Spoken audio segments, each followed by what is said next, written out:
Gabby Reads Recommendations Part 2? I think that's a yes. Let's do it again.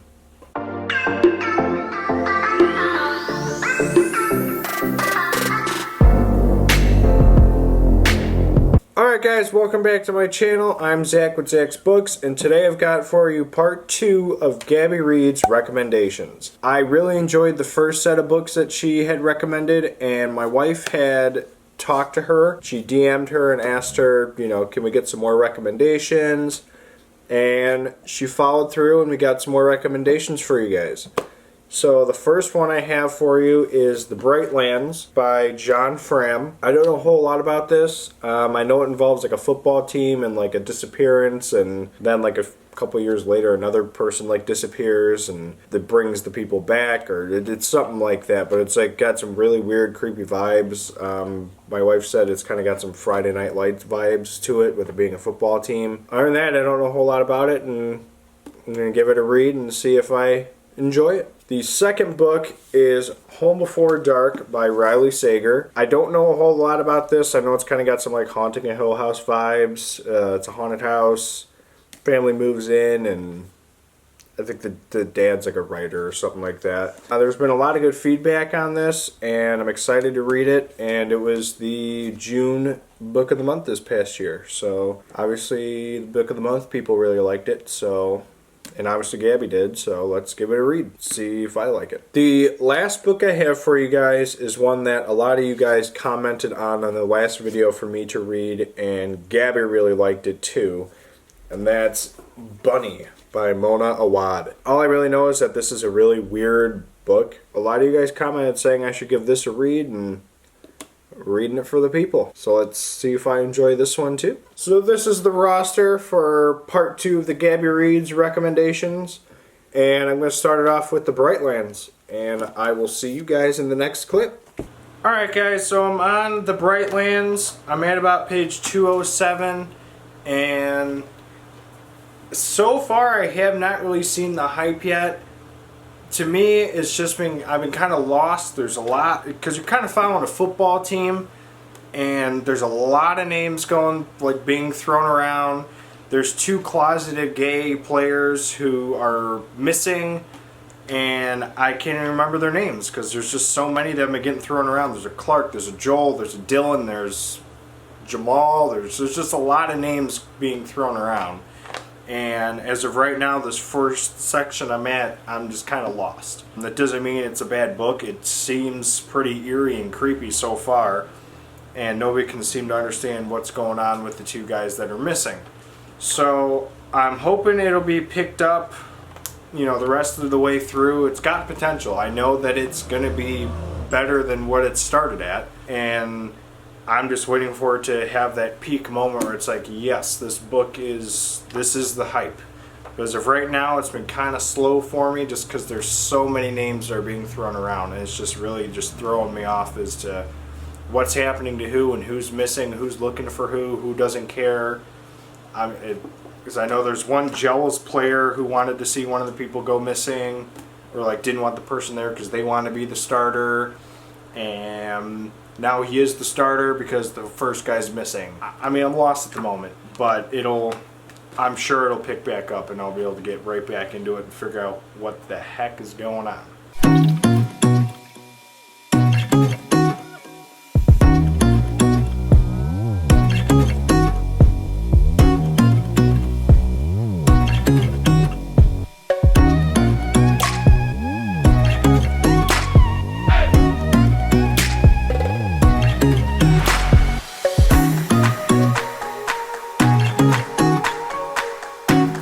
Alright guys, finished book number 1, The Brightlands, and just like with the beginning, the end was pretty much the same. It was really confusing. As of right now, it's a 3-star. It's something I'm going to need to read again probably to get a full understanding of what happened, and I personally think that 3 is pretty generous for it. Just so many names are being thrown around, you're following in so many different perspectives, it feels like.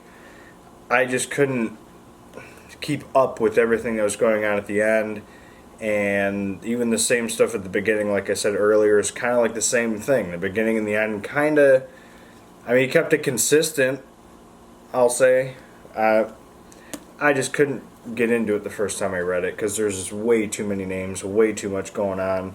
Stories here, I know there is. I just don't see the hype for it as of right now.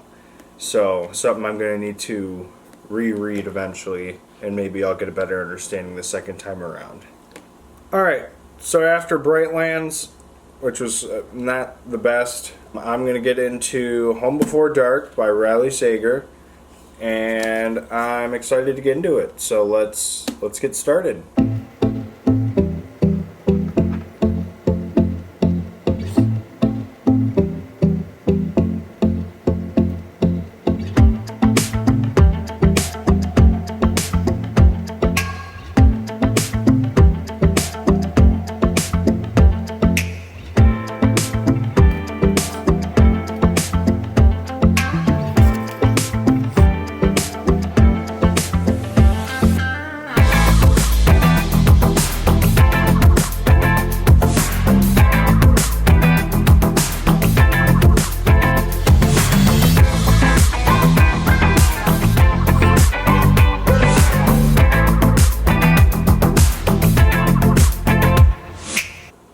Alright, so I am going to end it there tonight. I'm on page 269, and so far it's been really creepy. Eerie, the house just kind of gives us creepy vibes, like at this specific time, like this thing happens like every night, and the dad's like the only one who's like concerned about it. Whenever the guy narrates, it's from the dad's book.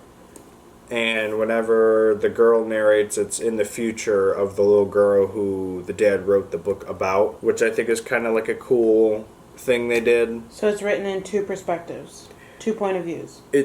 Yes, in a sense, yes, because the dad's is from like when the little girl was a little girl, way back when the first things were going on.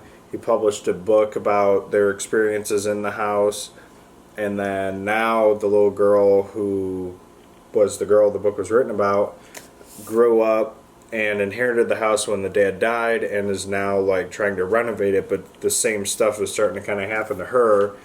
But this whole time she's been like calling him a liar, like a BSer, like I wasn't that way as a kid, none of this happened. But now that she's been in the house, now she's starting to like become a believer, I'll say, as of to the house being haunted and that her dad was right. But there's also like a murder thing that happened. One of the girls that the girl was friends with ended up dying, and they're trying to figure out, okay, did the dad do it? Who did it? Everyone's kind of pointing the finger at the dad.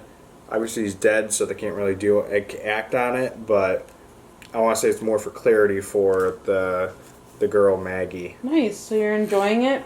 Yes. So far it's a solid 4 out of 5, and we're going to see if it can crank up to a 5 with the last little bit. You'll definitely finish it tomorrow. Yeah, I don't have a whole lot left. With that, I say good night, and I will see you guys in the morning.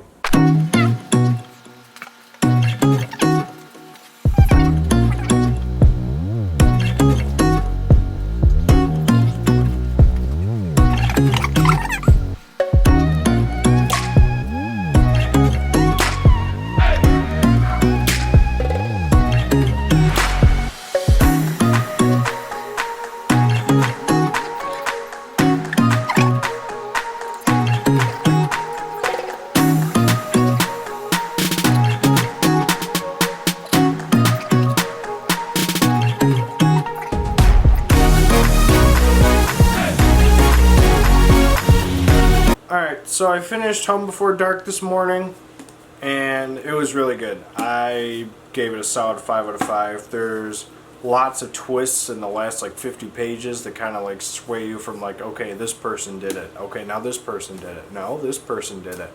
Which I thought was kind of cool, and it was just a really good read overall. It was just really fun, and I know this person has written a few other good books, and I might give those a read now too, because if this was this good, I know my wife liked one of them, Lock Every Door. She said that one was really good, so maybe I'll give that one a read as well. But otherwise, this was really good. I gave it 5 stars, and I finished it this morning. Alright guys, it's a little bit later in the day now, and I'm going to start my read of Bunny by Mona Awad. Let's get started. Alright, so a little update. I'm on page 27, and so far it's a little weird. Group of girls that are calling each other Bunny over and over again send an invitation to this girl who like despises the group, and she's thinking of going to the party that they invited her to, and her friend is like, no, we hate them, don't do it. And so it's been a little weird. The first like page was just a whole bunch of them like referencing each other, like, hey Bunny, cute outfit Bunny, what's up Bunny? And so I was a little weird. We're gonna keep going and see what's going on with this see bunny what the fuck talk. is happening. See what's going on with this bunny talk.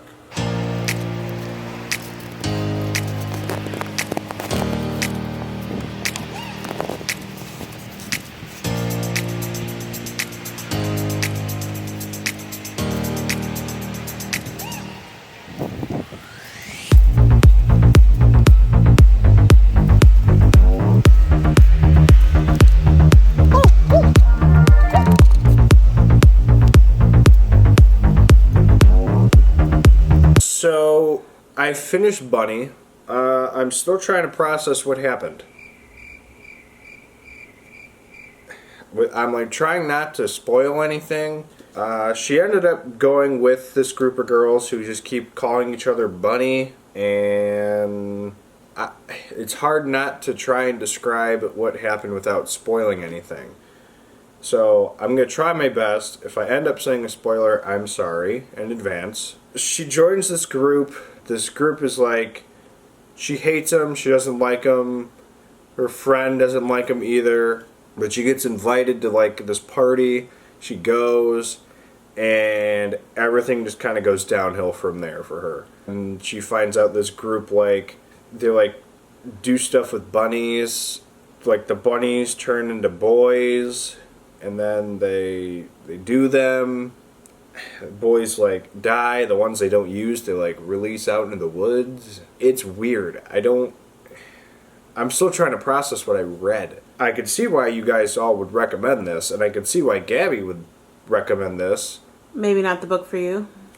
I feel like on the first read, no, it's not really up my alley. I mean, it's weird. It's like eerie and creepy, so that's kind of up my alley. But I feel like if I read it again, which I'm going to need to do, I'll have a way better understanding of what happened. I mean, they kind of played off like maybe her life is an illusion. I don't even know what to rate it. I would say 3.5, maybe 4. It's got the creepy aspect in it, and it's just weird. It's got silly moments. I would give it a 4. I don't think it cracks a 5. Just because of the fact that I really don't fully grasp the concept of what happened. And I do recommend it because it's a weird book. Alright, so these are the books I read for round 2 of Gabby Reads Recommendations. And overall, it was a good experience. It was fun. I liked 2 of the 3 books. I didn't care for the top one. But overall, it was fun. I liked the books, and I recommend them too. I came out of it with another 5-star book, and one that I really, really enjoyed, Home Before Dark. Thanks for Gabby for recommending these books for me. Yeah, this has been part 2 of Gabby Reads Recommendations of horror, thriller, suspense, mystery books. And it was really cool. It was fun. Thank you guys for watching. Don't forget to like, comment, subscribe. If you have any other horror recommendations, let me know down in the comments down below. Otherwise, you guys have a good day, and we'll see you guys in the next one. Bye.